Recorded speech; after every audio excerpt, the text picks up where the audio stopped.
Karibuni wote mnaotutazama katika chaneli yetu ya Dr. Imani Mandoto. Kwa majina naitwa Dr. Imani Mandoto, bingwa tiba za asili Afrika, mganga mwenye kalama na maarifa ya kutosha. Siku ya leo ni mwendelezo wa kupeana elimu juu ya vipindi vyetu, na vipindi vyetu vya kupewa elimu leo tunawapa elimu juu ya majini wa mali. Nataka niwape elimu juu ya majini wa mali ili watu wengi mpate kujifunza, maana lengo la chaneli hii ni kuwapa elimu. Majini wa mali jamani wamegawanyika kama nilivyoendelea kuwapa elimu, lakini majini wa mali wamegawanyika. Na kuna njia mbili za kuweza kumiliki jini wa mali. Jini wa kwanza wa mali, unaweza kummiliki jini ukakaa naye nyumbani kwako, na faida utakayoipata kwa kummiliki jini kwa kukaa naye nyumbani kwako, maana yake utaweza kumtuma huyu jini kitu chochote unachoitaka, tofauti na kupata pesa, lakini utaweza kumtuma jini huyu sehemu yoyote unachotaka akakufanyie kitu chochote. Hiyo ni aina ya kwanza ya kumiliki jini wa mali. Lakini aina ya pili, unaweza ukapata pete yenye nguvu za majini. Pete yenye nguvu za majini ni kwa ajili ya kukuvutia pesa na kukukinga.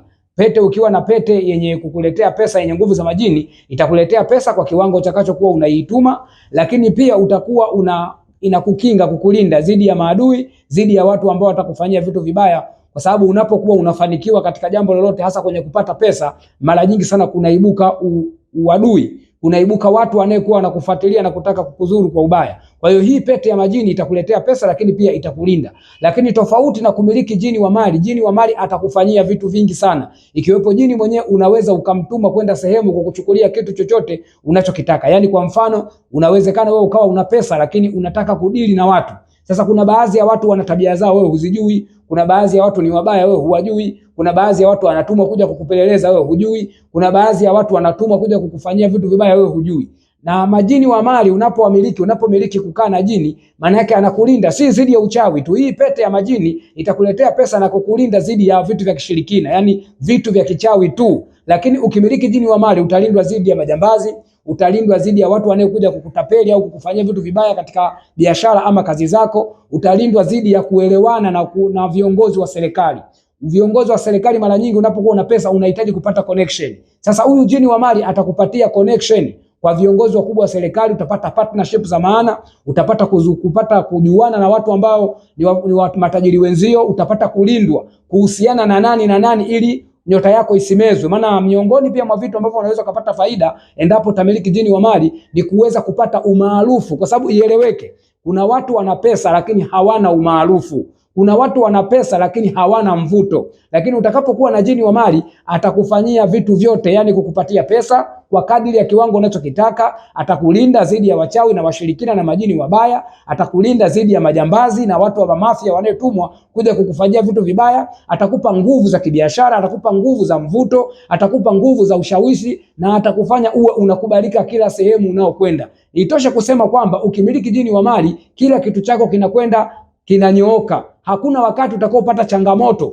pamoja kwamba una pesa lakini mambo yako pia yanakwenda kwa kunyooka. Lakini pia utakapokuwa unamiliki jini wa mali, una uwezo wa kumsaidia mtu yoyote ambaye anapitia changamoto. Yani changamoto, kwa mfano kuna mtu labda amezulumiwa, labda kuna mtu amepata changamoto labda ya kutapeliwa, labda kuna mtu amepata changamoto ya kuzuiwa sehemu, labda mtu amepata changamoto ya kesi. Yani ukitaka kumsaidia mtu yoyote unaweza kumtumia yule jini akaweza kwenda kumsaidia mtu sehemu yote aliyokuepo, ili mradi awe ni mtu ambaye unamuona wewe anakuhusu wewe. Kwa hiyo huyu jini hautanufaika kwa kuwa naye wewe au kwa kukupa pesa tu. Hii ni sehemu tu ya kukumilikisha mali, lakini kuna vitu vingi sana ambavyo jini huyu anaweza akakusaidia. Na nimeamua niweke hivi kwa sababu watu waweze kujua kwamba kuna kupata pesa, lakini unakuwa kuna matatizo ama kuna changamoto bado unakuwa unaziface. Ina maana pete ya majini itakuletea pesa tu na kukulinda dhidi ya wachawi. Kwa hiyo kama wewe ukipata mali kwa njia za pete ya majini zikiwa inakuvutia pete, hakuna mtu atakaye kuloga, hakuna mtu atakaye kufanyia vitu vya kishirikina.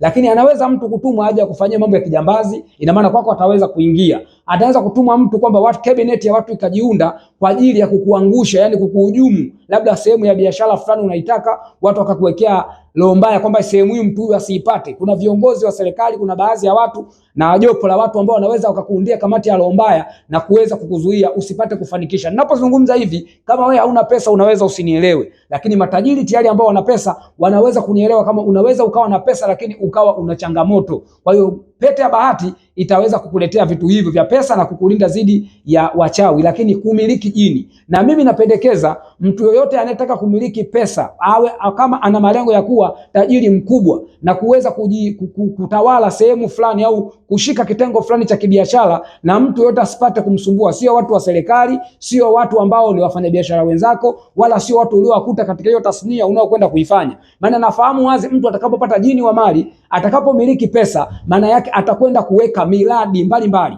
Wengine wanafungua masheri, wengine wanafungua supermarket, wengine wanafungua mashamba, wengine wanafungua visehemu mbalimbali ambazo zitaweza kuzungurusha hiyo pesa yao ili waweze kuchangamana kijamii. Maana ieleweke, dunia pia inaendeshwa na kanuni. Haiwezekani ukawa na pesa tu za majini. Lazima zile pesa ziende zikawekezwe katika miradi mbalimbali, ili hata kama kesho wewe mwenye unaomiliki jini utakapokufa, basi familia yako iweze kushika ile miradi na kuweza kuendeleza. Lakini faida nyingine pia utakayoipata ukimiliki jini wa mali, mara nyingi hizi mali zinarisiwa. Mara nyingi sana mtu ambaye anapata mali kwa njia ya pete, atakapokuwa amekufa yeye, mara nyingi zile mali zina stop kuzalishwa. Lakini mtu anayemiliki jini, hata yeye akifa, watoto wake wanaweza wakalisi kile kiumbe na wakaweza kuendesha maisha. Na ndio maana mara nyingi tunashauri mtu, unapokuwa tayari umemiliki jini wa mali, ni vizuri ukaanza kumwandaa mtu, ukaanza kumwandaa mtoto wako, ama ukaanza kumwandaa mkeo, ama mtu yote unayemwamini, ili aweze kujua vile vitu vinavyo operate, ili wewe utakapokuwa haupo, basi moja kwa moja huyu jini anaweza kutumika na anaweza kuendelea kufanya kazi. Lakini pia watu wengi sana wananiuliza, je, Dr. Imani Mandoto, kuna gharama kiasi gani kuweza kumiliki jini wa mali? Na vyote nitakuwekea hapa. Jamani, huwezi kumiliki jini wa mali bila ya kutoa kafara, na kafara ni Adamu. Kwa bahati nzuri sana, majini wamegawanyika katika sehemu kuu mbili. Kuna majini wabaya, ambao majini wabaya mimi Dr. Imani Mandoto siwatumii, lakini wapo waganga wanaowatumia ambao kafara zao ni kafara za damu za watu. Ndio maana unaambiwa kuna mtu aweza akapata mali, lakini akaambiwa amuue mtoto wake, amuue mkewe, amuue baba yake au mama yake. Wapo watu wanaofanya hivyo, lakini tofauti yake na jini huyu ninayezungumzia hapa mimi, huyu anatumia damu ya ng'ombe. Tunafanya kafara ya ng'ombe 4 kupata kummiliki huyu jini ambaye atakuletea pesa, atakuletea mamlaka, atakuletea mvuto, atakuletea umaarufu na atakupa nguvu za kiuchumi na za kiushawishi. Jini huyu kuweza kummiliki ni ng'ombe 4. Tunapata ng'ombe 4, unakuja kwangu mimi Dr. Imani Mandoto, tunaweza kuwachinja ng'ombe wale kwa kuwatoa kafara. Na ng'ombe wale kuwatoa kafara maana yake ni nini? Maana yake wale ng'ombe watafanywa visomo maalum vya kiuganga. Baada ya hapo wewe utawekwa chini, utaweza kufanywa vitu vya kiuganga, utapandishwa katika vilinge vya kiuganga kwa lengo la kuimarishwa na kuandaliwa. Utavishwa joo la kifalme ambalo linakupa mamlaka ya moja kwa moja kwenda kuonana na huyu jini uso kwa macho. Baada ya hapo tutawachinja wale wanyama. Tukiwachinja wale wanyama, damu yao na vichwa vyao ndio vinavyotumika kwenye ufalme wa majini, lakini nyama inagawiwa kwa watu maskini, yatima na watu wasiojiweza, ama katika kijiji ama sehemu husika tutakapofanyia kafara hiyo. Baada ya hapo, usiku wake ndio unakwenda kuonana na huyu jini na unakwenda kuomba kile unachokitaka, utaweza kukabidhiwa. Kama ni kummiliki, basi moja kwa moja utapewa muongozo na maelekezo ya kuweza kuandaa chumba nyumbani kwako, na jini huyu anakwenda kukaa na wewe nyumbani kwako. Na kuna kummiliki jini huyu kwa aina mbili. Kuna kummiliki kwamba jini unakaa naye nyumbani kwako kama unataka kumtumia katika mambo yako mengine, kama nilivyoyaainisha. Unataka kuwa mtu maarufu, unataka kuwa na mtu mwenye ushawishi serikalini, unataka kuwa ni mtu unayesikilizwa na viongozi wakubwa, unataka kupata kampani kubwa ya matajiri, lazima ummiliki jini huyu nyumbani kwako. Lakini kama lengo lako wewe ni kupata pesa tu, basi huyu jini atakuwa anakuletea pesa mwenyewe, atakuwa anakaa baharini na atakuwa hakai nyumbani kwako. Utakapohitaji pesa, utakuwa unamuitisha kwa maelekezo utakayokuwa umepewa, anakuja kwako anakuletea pesa na unakwenda kufanya maisha yako. Nadhani kuanzia hapo utakuwa umepata elimu ya kutosha. Kwa majina, mimi naitwa Dr. Imani Mandoto, ni bingwa tiba asili ya Afrika, ninapatikana Tanga. Popote unaponiangalia nchi yoyote, unaweza kupata huduma zangu kwa kunifanyia namba ya simu ya 0655 942428. Namba yangu nyingine ni 0763 381885. Nifanyie mawasiliano yao, nieleze ni nini unachotaka. Unataka jini wa mali, unataka kumiliki pete ya mali, unataka kumiliki kitu gani kutoka katika ufalme wa majini, na mimi Dr. Imani Mandoto nitaweza kukuwezesha. Mpaka hapo nimefikia mwisho. Asante kwa kunisikiliza na kunitazama.